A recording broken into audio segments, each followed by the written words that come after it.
What is good, guys? Today is already off to an awesome start.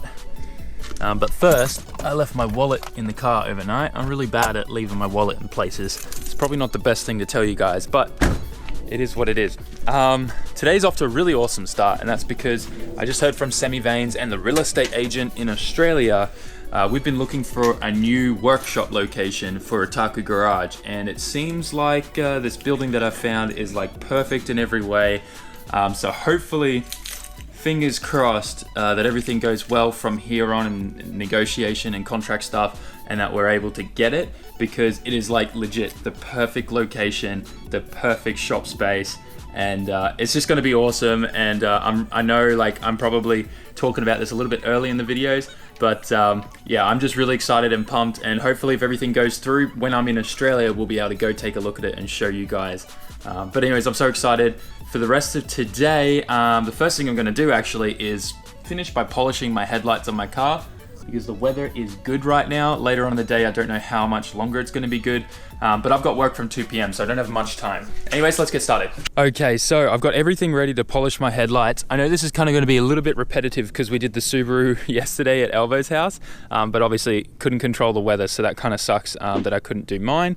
So what I'm going to do first is I'm going to hit the time lapse on my DSLR, and I'm going to tape up this headlight. I'm going to do this one first so we can do a comparison.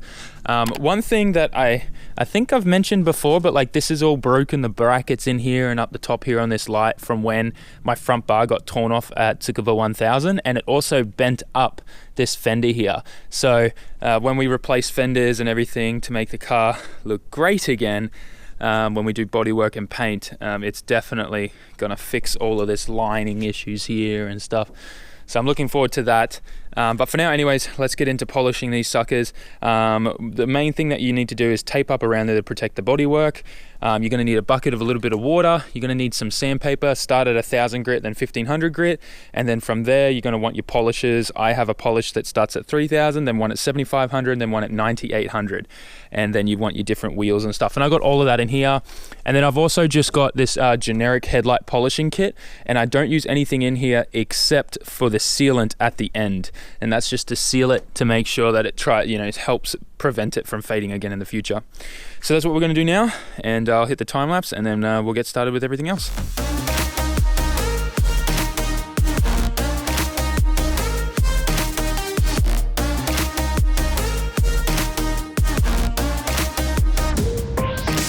Get a load of all this gunk coming off mine. This is gross. It's almost like the color and consistency of coffee. Like, look at that. Yuck. Oh my gosh.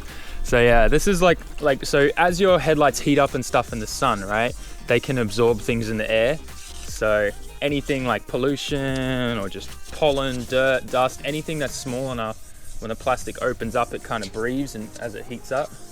But anyways, huge difference already just from sanding it. And you can see it's a bit cloudy from the scratches that the sandpaper makes. But obviously that's what the polish and the other higher grit sandpaper is for.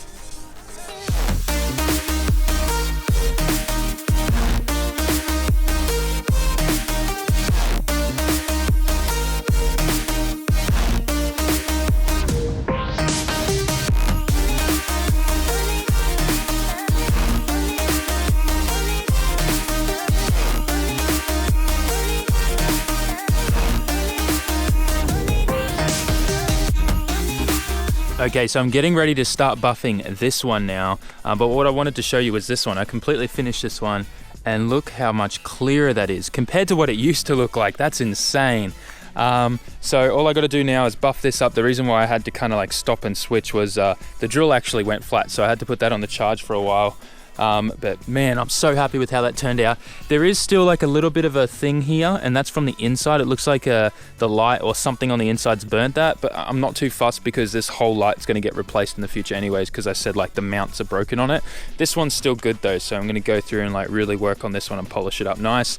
But man, it makes such a huge difference.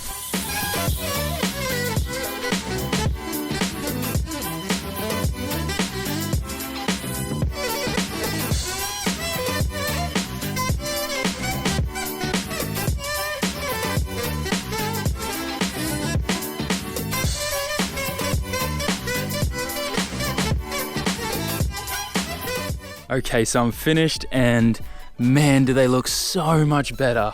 Both of them look so good, and like just looking in my iPhone at the comparison pictures I took, it is ridiculous how much better they look now. So yeah, as I said, I start at 1000 grit sandpaper, then move to 2000 grit sandpaper, and then I start at 3000 compound, 7500 compound, and then I finish with a 9800 compound. So these headlights get polished to a level of over 9000. And once I've done that, I then just put the little clear coat sealer on it that comes in like your standard like headlight polishing kit. I could probably buy like the clear coat sealer stuff by itself in like a bulk quantity, but meh, you know, we can do that in the future if I end up polishing more headlights than like once a year or something. Although, you know, yesterday I polished elbows and then today I'm polishing mine. Hopefully that's enough for this year. But anyways, I'm gonna pack all this mess up and then I gotta quickly get ready for work, and then we'll continue from there. Okay, so right now I'm on my way to work. I walk to the bus stop, catch a bus, then train, and that's like the way I commute into Tokyo. But the next time you're gonna see me is actually gonna be on my lunch break. Today I'm working from 2 p.m. to 11 p.m. So it's kind of crappy. Check out the 35 GTR there, love that thing. One day it'll be the wife's daily. But yeah, so the next time you'll see me will be at like on my lunch break, probably around like 3 p.m., 4 p.m. And I've got something really cool I kind of want to show you. There's like this really famous temple right near Tokyo Tower that's actually really close to my work office.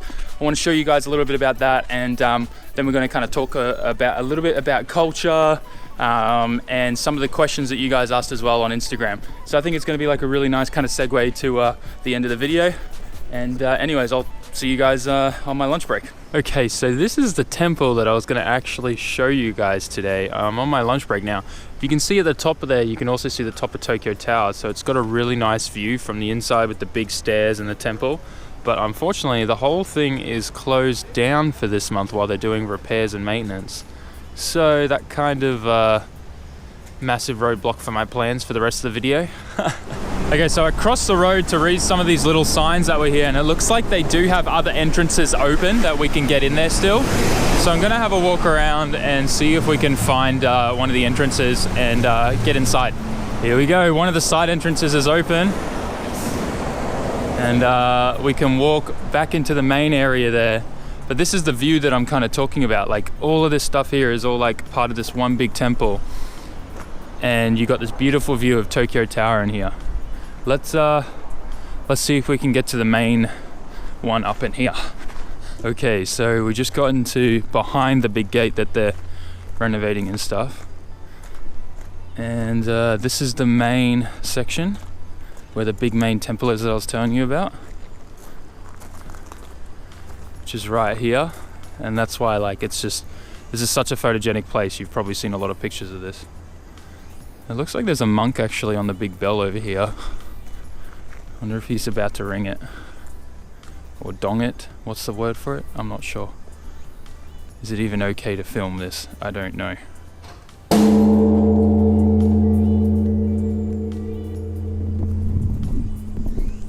That's pretty cool.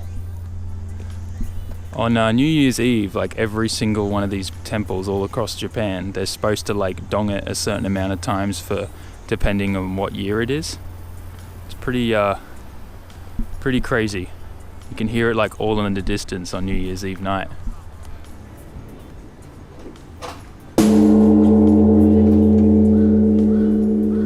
Okay, so it was pretty cool to watch that monk ringing that bell, or donging the bell, however you're meant to say it. But as you can tell, this temple is absolutely huge and it's open to the public.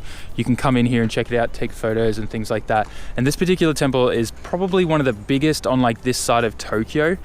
It's called Zojoji Temple, and there's obviously tons and tons of like other buildings that all connect to the main place here. It's a bit confusing. You can get lost in here, but you're pretty much free to just kind of walk all the way like through everything. The main thing is like all these buildings that you see here, they're not like super old from like, you know, built centuries ago type of thing back in the time of Edo. A lot of them have all been reconstructed with like, you know, today's technology and things. They just still keep the same style as what it used to be back in the day. So it's still really cool to kind of see them build something like this here. Now, obviously these haven't been like freshly rebuilt anytime, like in the last 5-10 years. They're definitely still pretty old, but it's still really cool to just kind of get a sense of it all. So normally if you guys visit, you'll probably come through the main gate when it's not closed. And then you can come up through here and walk around, and it's just kind of like a really nice place to come just to check out, to see some of like the historic like parts of Japan and the culture and things like that. This is like the main big like Buddhism temple everywhere in Tokyo. This is pretty much the big central hub for it. So that's why it's so big and like in such a historic place, especially being like directly close to Tokyo Tower as well. One other kind of cool thing is like the kind of, I don't know what you call them, like charms or talismans and stuff.